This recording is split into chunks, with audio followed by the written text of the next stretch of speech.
Hello दोस्तों, नमस्कार। तो आज हम जानेंगे फिजिक्स के अंदर जो वेव्स यानी तरंग के बारे में, जो एनसीईआरटी नोट्स है, जो पेपर 2 में सीटेट में पूछे जाने की प्रबल संभावना है। तो उसको हम पूरा सीरीज कवर करेंगे। यदि आपका सपोर्ट रहा तो ज़रूर पूरा फिजिक्स ख़त्म किया जाएगा। तो तरंग, सर्वप्रथम यही जानेंगे कि तरंग कितने प्रकार की होती हैं। तो तरंग होती हैं 2 टाइप्स।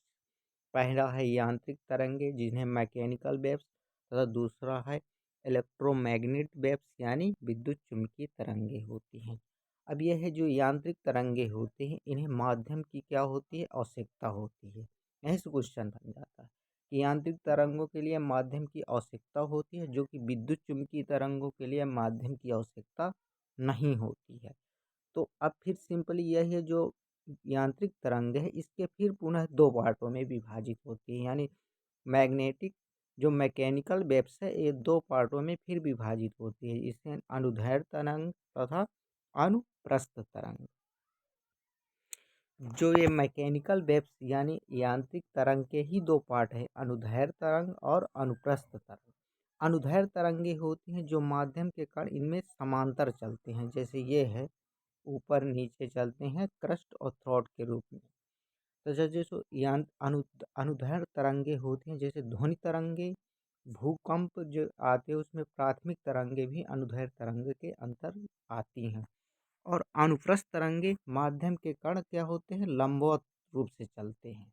जैसे एक डोरी है, 2 आदमी पकड़े हुए हैं, मान लीजिए 2 ऐसे है, तो ऐसे एक हिला देगा तो ऐसे ऐसे चलेंगी, ये यानी लंबवत चलती हैं, तो क्या होती हैं, अनुप्रस्थ। और ये हमेशा कन्फ्यूजन हो जाता है कि अनुप्रस्थ लंबवत है कि अनुदैर्ध्य लंबवत है। तो यहाँ से आप थोड़ा सा इसमें रिलेट कर सकते हैं कि जो अनुप्रस्थ और अनुदैर्ध्य में,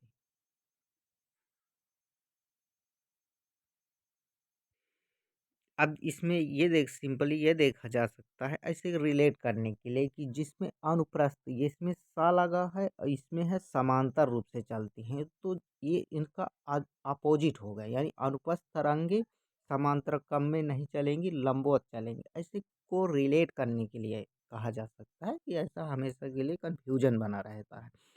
और तो जो अनुदैर्ध्य होंगी वो समांतर चलेंगी, इसमें सा और सा लगा है तो इनका मेल नहीं हो सकता है, माने ये जो अनुप्रस्थ होंगी वो समांतर नहीं चलेगी।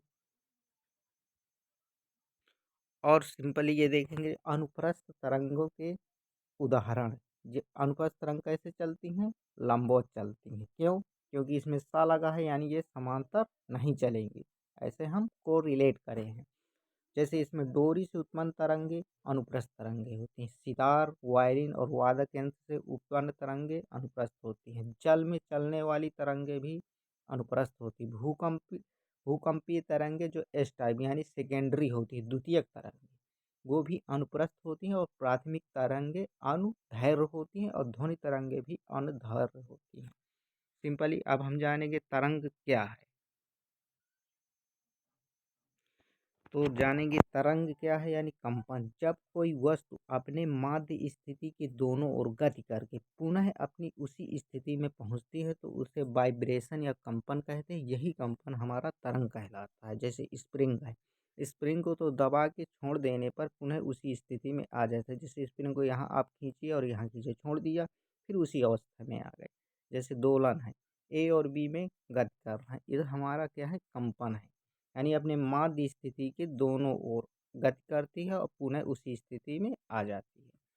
अब नेक्स्ट जानेंगे आवर्तकाल क्या है, यानी टाइम पीरियड के बारे में। आवर्तकाल यानी टाइम पीरियड के बारे में जानेंगे। तो ये होता है आवर्तकाल, ये होता है सरल आवर्त गति करते हुए किसी कण द्वारा एक दोलन पूरा करने में लगने वाले समय को हम आवर्तकाल कहते हैं। इसे टी से प्रदर्शित करते हैं और एम के एस में इसका मात्रक जो है वो हम सेकंड। अब जानेंगे हम आवृत्ति। एक सेकंड में किए गए दोलनों की संख्या को आवृत्ति कहा जाता है। इसे हम एन से प्रदर्शित करते हैं और एम के एस में इसका मात्रक हर्ट्ज है। यानी आवृत्ति का मात्रक क्या है, हर्ट्ज। एम के एस का ये इम्पोर्टेंट है, यहाँ से सीटेड में क्वेश्चन पूछा गया है। और सीजीएस में इसका मात्रा प्रति सेकंड है। और नेक्स्ट हम जानेंगे relation between time period and frequency, यानी आवृत्ति और आवर्तकाल के बीच संबंध जानेंगे। तो इसका पार्ट 2 जरूर आएगा। तो थैंक्स फॉर वाचिंग। प्लीज़ हमारे चैनल को लाइक और सब्सक्राइब कर लीजिए। अगर सपोर्ट रहा तो हम एनसीईआरटी फिजिक्स का सॉल्व करेंगे।